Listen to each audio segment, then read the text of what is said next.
Welcome to Kenton's videos. Enjoy the video. In this video, I will show how to make brownies from cake mix, updated. Mix 1 box of cake mix with 1 egg, 1/2 cup oil, and 1/4 cup water to create thick batter. Fold in chocolate chips or nuts if desired, then spread into a greased 9x9 pan. Bake until a toothpick comes out with moist crumbs. Let cool before slicing for the best fudgy texture and easier cleaning. In this video, I will show how to make brownies from cake mix, updated.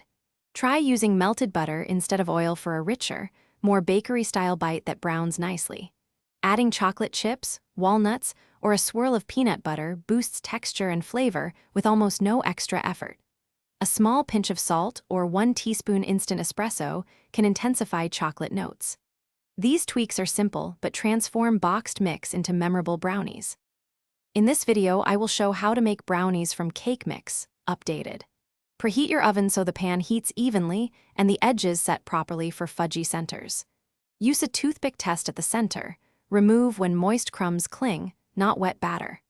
Allow the brownies to cool in the pan for 10 to 15 minutes to firm up, then invert onto a rack for cleaner slicing and a prettier presentation for serving. Thanks for watching. Consider subscribing if we helped you.